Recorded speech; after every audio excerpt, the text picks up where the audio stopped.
तो NDA exam ही ऐसा है जिसको सुन के ही बच्चा ये मान लेता है कि हाँ थोड़ा मुश्किल होगा। वाकई में मैथ्स एक इम्पोर्टेंट सब्जेक्ट है एनडीए के लिए। एक ऑफिसर के लिए तो मेरे हिसाब से वो बहुत जरूरी होती है। उनकी स्ट्रेटजी भी यही रही थी कि बड़े बड़े टॉपिक्स जो पहले आते हैं उनको अच्छे से कवर करना है। क्योंकि 300 में से अगर आप प्रॉपर देखोगे बड़े बड़े टॉपिक्स का वेटेज ही 150 प्लस रह जाते हैं। एनडीए के सिलेबस को समझने के लिए उसे आपके हिसाब से कितनी ज्यादा मेहनत करने की जरूरत होती है, या बस वो 12th पास करके सीधा एनडीए के आने वाले क्वेश्चंस को सॉल्व कर सकता है? सर कंसेप्चुअली तो सेम ही है, डायरेक्ट फॉर्मूला लगाओ आंसर आ जाएगा। हाँ, उसमें तो एक क्वेश्चन ऐसे दे दिया फिर 4 क्वेश्चन उसी के जैसे। कि अगर मैं पहली बार सॉल्व कर रहा हूँ हाँ तो मैं सारे ऑड क्वेश्चंस करता था। अच्छा, फिर मैंने इवन करे, लास्ट में फिर उनको समझ के करिए। फिर एनडीए के एग्जाम में क्वेश्चंस का लेवल उतना नहीं होता, मगर टाइम मैनेजमेंट इंपॉर्टेंट ज्यादा हो जाती है मैथ्स में स्पेशली। बिल्कुल ठीक बात। एक चीज और है इंग्लिश को लेके, मुझे जो लग रहा है यूपीएससी का कि वो हर बार इंग्लिश के पैटर्न को चेंज कर रही है। सीडीएस और एफटेट के क्वेश्चंस भी बच्चे को देखने चाहिए अगर वो एनडीए की तैयारी कर रहा है। इंग्लिश में जैसे वोकैब सेक्शन हो गया या ग्रामर सेक्शन हो गया, कैसे आपने उसको स्ट्रॉन्ग किया? तो उसके लिए सर मैंने एक वोकैबुलरी बनाई हुई थी अपनी। तो मुझे कुछ हार्ड वर्ड दिख गया तो मैं नोट कर लिया। तो जब मैं ट्रैवल कर रहा हूँ कॉलेज से आते टाइम मेट्रो में, तो मैंने एक बार देख लिया खुल के। क्या बात है, तो जीएस थोड़ी सी भी नहीं पड़ी कहीं से भी, पूरा छोड़ के चले गए? ये पढ़ता हूं भाई वाह।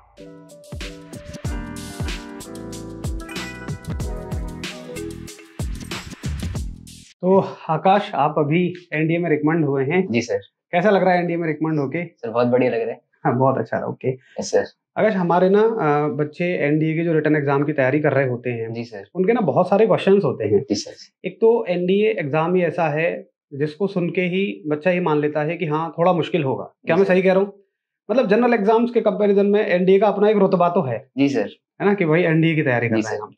अच्छा, तो एनडीए में सबसे जो मुश्किल विषय है जिसको बच्चा पहले से ही हार्ड मान के रखता है या जिसका सबसे ज्यादा वेटेज भी है, हाँ जी सर, वो है मैथ्स। जी सर। तो मैथ्स के लिए क्या कहेंगे आपकी? मेरे कुछ क्वेश्चंस हैं बच्चों की तरफ से मैथ्स को लेके। सबसे पहले मैं जानना चाहूंगा कि क्या वाकई में मैथ्स एक इम्पोर्टेंट सब्जेक्ट है एनडीए के लिए? सर बहुत, मेरे हिसाब से तो सर बहुत ज्यादा इम्पोर्टेंट है। हाँ, क्योंकि मैथ्स सर एक तो रीजनिंग एबिलिटी आपके अंदर अपने आप बढ़ा देता है। अगर आप मैथ्स सॉल्व करें तो लॉजिकल थिंकिंग ये सब अपने आप आपके अंदर बढ़ जाएगी। ओके, तो एक ऑफिसर के लिए तो मेरे हिसाब से वो बहुत जरूरी होती है। ओके, मतलब देखो मैंने बस पूछना चाहा था कि मैथ्स का मार्क्स वगैरह के हिसाब से क्या है, लेकिन अब नहीं, मुझे अच्छा लगा ये आपका आंसर सुन के, क्योंकि अब आप उसको पूरा रिलेट कर रहे हो एसएसबी की जर्नी से। शायद जी सर, पूरा अच्छे से रिलेट कर रहे हो। Very good. तो मैथ्स का जो वेटेज है वो 300 मार्क्स का है। जी सर। तो उसकी तैयारी करना एक अच्छे से प्रॉपर एक स्ट्रेटजी वगैरह कुछ होनी चाहिए। जी सर। तो आपकी स्ट्रेटजी क्या हो यार? बच्चा हमेशा ना सेलेक्टेड बच्चे से सुनना चाहता है कि भाई उसकी स्ट्रेटजी क्या रही होगी।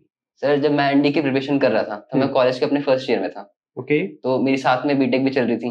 तो मेरे पास टाइम काफी कम था एनडी को देने के लिए। ओके, तो उसमें मैंने बहुत जो ज्यादा वेटेज वाले चैप्टर्स जैसे ट्रिग्नोमेट्री हो गया, ओके, और स्टैटिस्टिक्स हो गया, प्रोबेबिलिटी हो गया, ये थोड़े आसान टॉपिक्स हैं मगर इनका वेटेज बहुत ज्यादा है। हाँ, तो सबसे पहले मैंने इनको अच्छे से कवर किया था। ठीक है। और दूसरा मेरा जेई का बैकग्राउंड था तो मेरे को कंपैरेटिवली रिवीजन था मेरे लिए।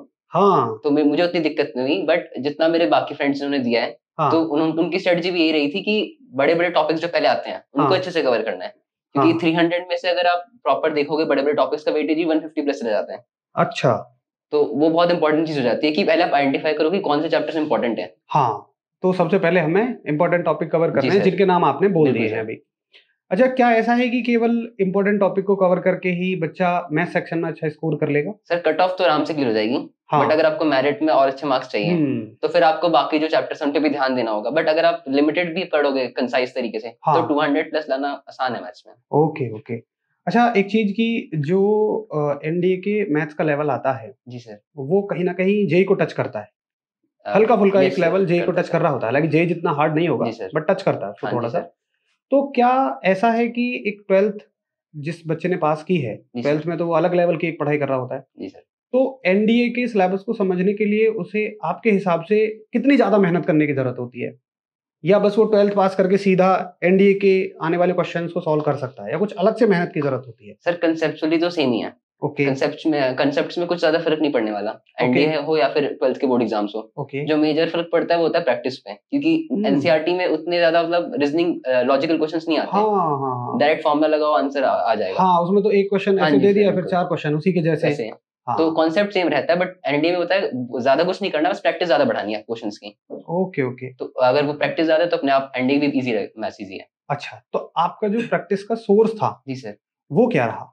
सर मैंने जब स्टार्ट किया था तो मेरे को टाइम हो गया था थोड़ा सा अपने 12th पास आउट करे हुए। ठीक है। तो मैंने सबसे पहले एक बार एनसीईआरटी के जो क्वेश्चंस थे उनका एज अ रिवीजन यूज कर लिया था फटाफट। ठीक है। तो और उसके बाद फिर मैं सीधा पीवाईक्यूज पे चला गया था।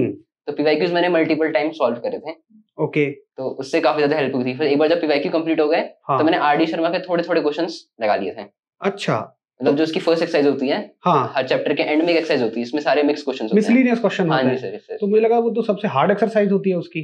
सर मेरे लिए ठीक थी मतलब। हाँ मतलब लेकिन एकेडमिक्स के हिसाब से देखा जाए सर उसमें भी आप सारे सॉल्व मत करो, ऑड इवन करके सॉल्व कर लो, क्योंकि एनडीए में हो सकता है कुछ 10 to 15% क्वेश्चन टफ भी आ रहे हैं। तो वो भी आप एक बार ट्राई तो कर ही पाओगे अगर आपका टाइम बच गया तो। अच्छा, ऑड इवन करके कैसे मतलब? सर मैं ऐसे करता था कि अगर मैं पहली बार सॉल्व कर रहा हूँ तो मैं सारे ऑड क्वेश्चंस करता था। अच्छा। तो उससे क्या होता था कि अगर मेरे पास ऐसे, फिर मैंने सारे चैप्टर्स के पहले ऑड क्वेश्चंस कर लिए। बहुत बढ़िया। फिर मेरे पास अगर टाइम बचा तो फिर मैंने इवन करे, फिर लास्ट में फिर दोनों को सम करके रिवाइज किया। क्या बात है यार, मतलब आपने जो भी काम किया, टाइम चूंकि कम था आपके पास में, तो फिर उसके लिए हर एक के लिए आपके पास एक स्ट्रेटजी हुआ करती थी। जी सर।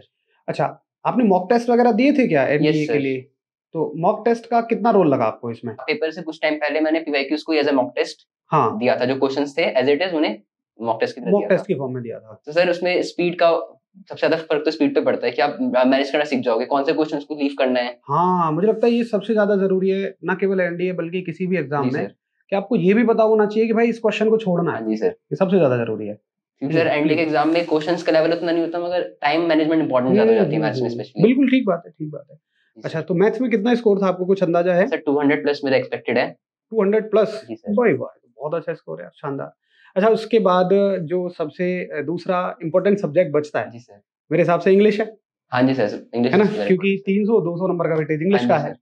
तो एक चीज और है इंग्लिश को लेके, मुझे जो लग रहा है यूपीएससी का अनप्रेडिक्टेबल सर्विस कमीशन का, कि वो हर बार इंग्लिश के पैटर्न को चेंज कर रही है। जी सर, ऐसा हुआ है रिसेंटली 2 to 3 इयर्स भी हुआ है सर।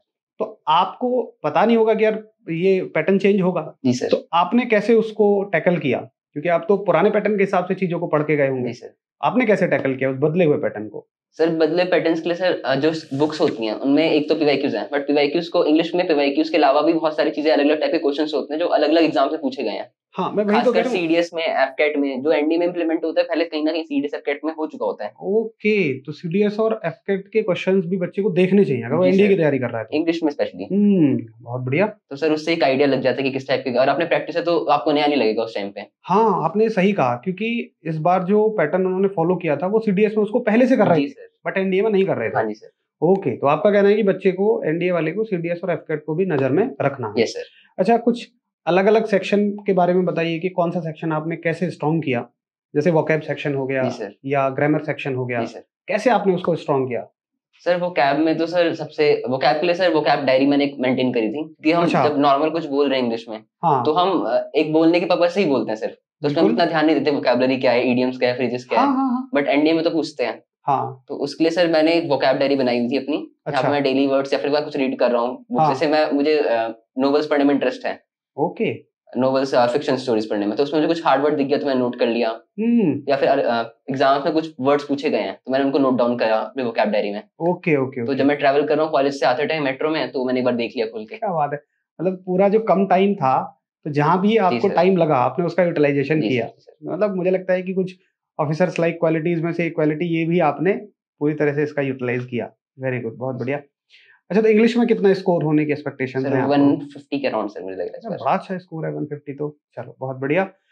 उसके बाद एक सेक्शन आता है साइंस वाला सेक्शन। जी सर। और मुझे लगता है कि सबसे ज्यादा जो 12th वाला बच्चा होता है इसी में कंफर्टेबल होता है। Yes sir. फिजिक्स वो आराम से कर ले जाएगा अगर ठीक से पढ़ ले, केमिस्ट्री भी ठीक से कर ले जाएगा। हाँ, बायोलॉजी में थोड़ी सी दिक्कत उसे हो सकती है, क्योंकि 10th तक वो बायोलॉजी पढ़ता है और पीसीएम वाला बच्चा 11th-12th में नहीं पढ़ता है। तो एक एक करके बताइए कि फिजिक्स को आपने कैसे पढ़ा, केमिस्ट्री को, देन बायोलॉजी को। सर फिजिक्स, और मैं खुद बता रहा हूँ, मैंने बायो नहीं पढ़ी थी, बायो में कोई छोड़ गया था, और जीएस भी मैंने कुछ खास नहीं पढ़ा था। हाँ, जीएस में तो अभी बाद में आएंगे, उसके बारे में तो डिस्कशन करना ही करना है, वो तो सबसे बड़ा ब्लंडर है एनडीए की तैयारी करने वाले बच्चों के लिए। तो सर मैंने बायो पे ध्यान नहीं दिया था बिल्कुल भी, क्योंकि मुझे पता ना पढ़ूंगा मैं भूल जाऊंगा। तो मैंने फिजिक्स और केमिस्ट्री जो मैंने ऑलरेडी पढ़ चुका हूँ, और जैसे जेई की फिजिक्स केमिस्ट्री भी ऑलमोस्ट टच नहीं होती है एनडी के पेपर में, 10th लेवल की ज्यादा आती है। हाँ, फिजिक्स देखो, मैं मानता हूँ कि मैथ्स का लेवल तो काफी ऊपर है, और उसमें फिजिक्स और केमिस्ट्री का लेवल नॉर्मल ही है। हाँ जी सर। बशर्ते कि लास्ट टू लास्ट टाइम जैसे पेपर जैसे क्वेश्चंस या 2016 के पेपर जैसे क्वेश्चंस ना आ जाएं। हाँ जी सर। उसमें तो कुछ अलग ही पूछ लिया था, वो मेरे को लगता है फिर जेई वाले बच्चे की भी समझ से बाहर थे, बट जनरली ठीक रहती है, नॉर्मल रहती है 10th लेवल की। ओके, तो फिजिक्स और केमिस्ट्री की तैयारी आपने कैसे की, थोड़ा सा टच दीजिए। सर फिजिक्स और केमिस्ट्री के लिए सर मैंने वन शॉट्स यूट्यूब चैनल पे देख लिए थे लास्ट मोमेंट पे, एक वीक पहले मैंने देखना स्टार्ट कर दिया था। Very good. और जो मुझे इंपॉर्टेंट लगा वो नोट डाउन करा हुआ था। ओके, बहुत बढ़िया। और बायोलॉजी पे आपने बहुत ज्यादा ध्यान नहीं दिया? नहीं सर। अब चलते हैं यार जीएस वाला सेक्शन जो है। देखो मैं अपनी स्ट्रेटजी बच्चों को कैसे बताता हूँ कि भाई क्योंकि वो जीएस बहुत ज्यादा पढ़ के नहीं आया होता, हाँ जी सर, ऊपर से यूपीएससी की जीएस है, तो उसमें 12th वाले बच्चे को ये संभावना है भी नहीं कि वो बहुत कम समय में बहुत अच्छा कुछ कर ले, लेकिन पासिंग मार्क्स तो लेके आने हैं, 25% तो आपको लेके आना है। जी सर। तो आपने 25% को हिट किया या आपने कहा कि ठीक है भाई जैसे होगा कर लेंगे, क्योंकि 200 नंबर की आपकी जीएस है। सर जैसे सेकंड पेपर में 25% स्कोर करना होता है, तो उसमें इंग्लिश और पीसीआर है, फिजिक्स केमिस्ट्री आई रही है। हाँ, तो मैंने जीएस पे उतना ध्यान नहीं दिया था। ओके, मैंने बिल्कुल भी ध्यान नहीं दिया जीएस पे, क्योंकि मुझे पता था कि अगर मैं अपनी बाकी चीजें स्ट्रॉन्ग कर रहा हूँ तो मेरे 400 मार्क्स के आसपास मेरे आराम से बन जाएंगे उसमें। अच्छा, आपका पहले से एक विजन था कि 400? हाँ सर, तो वो कंसाइज तरीके से मैंने उस हिसाब से पढ़ा था कि अगर मैं जो मेरा स्ट्रॉन्ग पॉइंट्स उनको और स्ट्रॉन्ग करूंगा तो ज्यादा बेनिफिट होगा। बिल्कुल, इंस्टेड की मैं हिस्ट्री पूरी एंशिएंट मिडिवल मॉडर्न पढ़ा हूँ, तो उसमें टाइम भी ज्यादा लगेगा और मुझे याद भी नहीं रहने वाला। याद भी नहीं रहेगी। बात ये है ना कि चलो टाइम भी दें, एग्जाम में गए भी उस क्वेश्चन को कर भी नहीं पाए या गलत करके आ गए, क्योंकि वो बड़ा घुमा के पूछती है। सर जीएस की नेगेटिव मार्किंग सेकंड पेपर में नेगेटिव मार्किंग भी काफी ज्यादा होती है as compare to first paper. हाँ बिल्कुल ठीक बात है, बिल्कुल ठीक बात है। तो जीएस थोड़ी सी भी नहीं पढ़ी कहीं से भी, पूरा छोड़ के चले गए? सर पूरे छोड़ता हूं नहीं। भाई वाह, तो आपका फिर कॉन्फिडेंस था कि भाई मैथ्स और इंग्लिश, फिजिक्स, केमिस्ट्री इनके दम पे आपने सिलेक्शन लिया है। ठीक है, मतलब मैं मानता हूँ कि बिल्कुल आइडियल स्ट्रेटजी है एक 12th पास किए हुए बच्चे के लिए। अगर वो ये सोचे कि यार जो सब्जेक्ट मैंने ऑलरेडी पढ़ रखे हैं जी सर, उन्हीं पे मुझे अपना फोकस करना है। अच्छा, तो एग्जाम फॉर्म भरते ही आपने तैयारी शुरू कर दी थी या कुछ समय के बाद की थी? सर फॉर्म भरने से थोड़ा पहले स्टार्ट कर दी थी मैंने। अच्छा, फॉर्म भरने से भी पहले कर दी थी? हाँ सर। तो सर मैंने उस टाइम पे स्टार्ट करी तैयारी। तो मेरा कॉलेज चल रहा था, तो स्टार्टिंग में तो थोड़ा मतलब जब टाइम मिल रहा था तब थोड़ा थोड़ा पढ़ना स्टार्ट किया था। हाँ। फिर मेन मैंने स्टार्ट एक्सेलरेट किया था वो मैंने नवंबर दिसंबर के बाद किया था। अच्छा।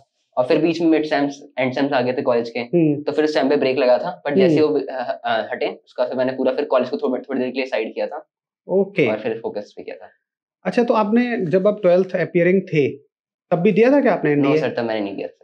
तब ऐसा क्यों नहीं हुआ, ऐसा क्यों नहीं हुआ कि सर एग्जाम उस टाइम पे सर मेरे को एनडीए डिफेंस इन सब का कुछ आइडिया नहीं था सर। ओके। मैं उस टाइम पे जेईई की प्रिपरेशन कर रहा था। हाँ, तो जेईई के बाद फिर एनडीए का मोटिवेशन कैसे आया? सर मैं जेईई के थ्रू मेरे को टीएस एंट्री अवेल हुई थी। ठीक है। तो वो भी मेरे स्कूल वालों ने ही मेरे को बताया था कि टीएस एंट्री होती है। हाँ, अब बीटेक वहां से करोगे आर्मी से भी कर सकते हो। हाँ, जेईई का पास कर लेते हैं मेंस जो है उनको वहां जाने का मौका मिलेगा टीएस में। तो मैं ऐसे ही चला गया था, बस मैंने स्क्रीनिंग के मैंने ऐसे बस यूट्यूब पे 2-3 वीडियोस देखे थे। हाँ। तो उसमें ओआईआर को होते रीजनिंग क्वेश्चंस, तो वो थोड़ी बहुत प्रैक्टिस करके चला गया था और स्क्रीन हो गया था, बट अंदर का मेरे को कुछ पता नहीं था उस टाइम पे। अच्छा, बगैर तैयारी के चले गए आप? जी सर। तो फिर वहां पे मैंने जब एसएसबी में देखा, आसपास बच्चों से मिला, इंटरेक्शन हुआ, वहां पे एनवायरनमेंट देखा पूरा, तो उसके बाद मेरे को लगा कि नहीं यहाँ पे भी जाया जा सकता है, और मेरे पास एनडीए का एक अटेम्प्ट बचा हुआ था। तो फिर मैंने सोचा कि अब इस पे जाएंगे। मतलब यार मैंने ना बस सुना था कि फौज ना सोच बदल देती है, लेकिन मैं सच में आज देख रहा हूँ कि कहाँ, और आप तो कर सकते थे, मुझे लग रहा है जेईई मेंस में आपका स्कोर अच्छा है, एडवांस में स्कोर अच्छा है, डेफिनेटली आप बहुत अच्छा कर भी लेते। कौन सा कॉलेज मिला हुआ था आपको? Sir NSUT. NSUT government college है ना? Yes sir. हाँ, गवर्नमेंट कॉलेज से कर ही रहे हो तो फिर जब गवर्नमेंट कॉलेज में बच्चा हो, ब्रांच कौन सी थी? Yes sir. ब्रांच कौन सी थी आपकी इंजीनियरिंग की? IC. Okay, electronics and communication. Yes sir. हाँ यार, ब्रांच भी बहुत अच्छी है, आजकल तो क्रेज है इस ब्रांच का भी। उसके बाद भी अगर आप फौज में जाने की सोचें तो मतलब फिर ये फौज का अपना एक जुनून ही है, जैसे देखकर आपका ये माइंडसेट बदला। ठीक है भाई, कांग्रेचुलेशंस आकाश, बहुत सारे। और मैं इन सभी बच्चों से भी आपको कांग्रेचुलेशंस, थैंक यू जरूर बोलने को कहूँगा भाई, थैंक यू सभी जरूर बोलना, क्योंकि ये जो पॉइंट्स निकाले हैं ना भाई ने, मतलब एक स्ट्रैटेजी आपको शानदार वाली लगी ही होगी, क्योंकि ना मुझे लगता है कि ऐसे एग्जाम्स को विदाउट स्ट्रैटेजी क्रैक करना तो इम्पॉसिबल ही है, ना केवल ये यूपीएससी का कोई भी एग्जाम। चलो बहुत बढ़िया, थैंक यू भाई Akash. Thank you sir. Thank you. Okay.